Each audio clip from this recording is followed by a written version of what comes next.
दुनिया के मारूफ footballer Ronaldo की अपनी वालदा के साथ ये तस्वीर देखिए। रोनाल्डो अपनी फैमिली लाइफ के लिए बहुत मशहूर है। The way he is living, वो एक अलग अटायर को दिखाता है। वो जिस भी तरह उनका रिलेशनशिप है वो एक अलग सेपरेट स्टोरी है। लेकिन इस शख्स का अपनी माँ के साथ प्यार इबारत है। इससे किसी ने सवाल किया कि अब आपके पास इतना पैसा है, इतनी रकम है, why you do not keep your mother separate और उसको जिंदगी अपने तर्ज से जीने दें और वो आपसे अलग रहें। तो उसने जवाब दिया कि मेरी माँ ने अच्छी जिंदगी की खातिर अपनी जिंदगी की हर खुशी कुर्बान कर दी।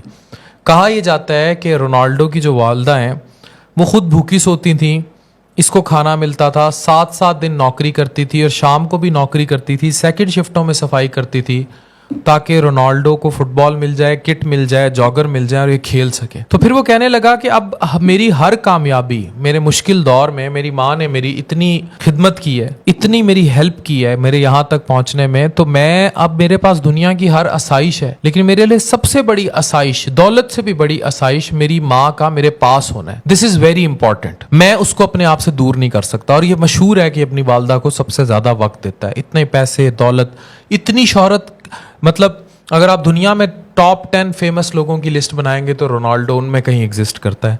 उस सब के बावजूद ये अपनी वालदा को पर्सनल टाइम देता है, उनके साथ वक्त स्पेंड करता है, पास बैठता है, पैरों में बैठता है, बात करता है। यहाँ बहुत सारे लोगों से मैं मुखातिब हूँ। अब जो मैं बात करने जा रहा हूँ मैं बड़ी अहम करने जा रहा हूँ। The major issue of depression. मेरे पास लोग अक्सर अपने वालदैन को उठा लाते हैं, वालदा को, वालिद को, जो मुख्तलिफ बीमारियों से लड़ रहे होते हैं, मैदे की भी, डायबिटीज़, हाइपरटेंशन, ये सारी। अच्छा, अगर आप उनकी कभी पर्सनल कुरेदना शुरू करें तो आपको अंदाज़ा होगा कि वो इस उम्र में, स्पेशली अगर अकेले रह गए हों, वालदा या वालिद अकेले रह गए हों, तो वो लोनलीनेस या तन्हाई का शिकार होते हैं। मतलब उनको ड्यू टाइम नहीं मिल रहा होता औलाद की तरफ से। आप सब जो ये वीडियो देख रहे हैं, कुछ मुझे ओवरसीज़ देख रहे होंगे, कुछ मुझे पाकिस्तान में देख रहे होंगे, आप ये इस चीज़ का ज़रा एनालाइज करें, तज्जिया करें कि आप लास्ट टाइम कब अपनी जिंदा हयात वालदा या वालिद के पास जाकर बैठे थे और उन्हें कितना पर्सनल टाइम दिया था। अच्छा, अगर आप बैठ गए थे तो आपने अपने मसले तो उनसे बताए और उन्हें कहा कि अम्मा मेरे लिए दुआ करी, अब्बा मेरे लिए दुआ करी। आपने उनका जाती मसला क्या सुना था? यानी कि वो उम्र के इस हिस्से में पहुंच चुके हैं, कोई यादों का झुरमट ऐसा हो जो उन्हें सताता हो। अगर वालदा हयात हैं तो उनको वफात हुए वालिद की याद तो नहीं आती, वालिद हयात हैं तो उन्हें वालदा की याद तो नहीं आती, और अगर दोनों जिंदा हैं तो वो किस सरकमस्टांसिस से गुजर रहे हैं। मैंने यहाँ 70 साल की माँ को अपने बेटे या बेटी या बहू या बेटी ब्याई बेटी के मसले ठीक करते, सुलझाते देखा है। परेशान होती हैं वो उनके लिए। बेटा पुत्र जवान है, दी नौकरी नहीं लगती पई, खुद 70 साल की है। बुजुर्ग होगा वो कहेगा कि भाई इसकी बीवी के साथ नहीं बनती, इनके झगड़े रहते हैं। मतलब वो अभी भी उस उम्र के हिस्से में जब ही और शी नीड्स केयर, वो औलाद की केयर कर रहे होते हैं। इसको सोसाइटी पर इम्प्लीमेंट करके देखिए, आपको बहुत सारी बातों के जवाब मिल जाएंगे। ये जो अब की दुनिया है, ये जो सोशल मीडिया और ये जितनी इंटरेक्शंस हैं, मैं आपको आज बरमला बता रहा हूँ, ये इतनी फेक दुनिया है, ये इस कदर मतलब आपको कहीं हवा में रखती है कि इसकी वर्चुअल एग्जिस्टेंस तो है, इसकी फिजिकल एग्जिस्टेंस नहीं है। मैं कितने लोगों को ऐसे जानता हूँ जिनके साथ बहुत सारे लोग जुड़े थे सोशल मीडिया पे। वो एक तस्वीर लगा देता था तो उसको हज़ार लाइक्स आते थे, लेकिन जब वो शख्स मरा तो उसके जनाजे में 200 बंदा भी इकट्ठा नहीं हुआ। तो वो लोग कौन थे जो उसकी एक तस्वीर को 1000 बार लाइक कर देते थे? आज इसी तरह का मटीरियलिस्टिक वर्ल्ड इतना ज़्यादा हो गया है।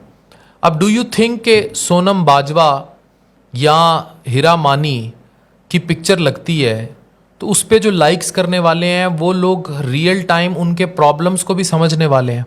सोशल मीडिया की पूरी दुनिया इसी चीज़ के गिर्द घूमती है।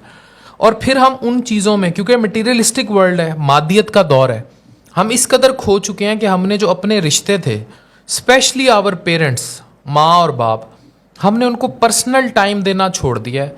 और उस पर्सनल टाइम में हमने उनके दुखड़े सुनना छोड़ दिए। जाएंगे भी तो अपनी सुना के आ जाएंगे। बेटी ब्याई भी घर आएगी माँ को तो वो अपने ससुराल के सारे मसले सुना के जाएगी, टेंशन दे के जाएगी, ये नहीं करेगी कि माँ का भी कुछ सुन ले कि तू तू यहाँ है, मेरी माँ यहाँ है, उनको क्या प्रॉब्लम आ रहा है, आप यहाँ हैं, आपको क्या प्रॉब्लम आ रहा है, ये नहीं होगा।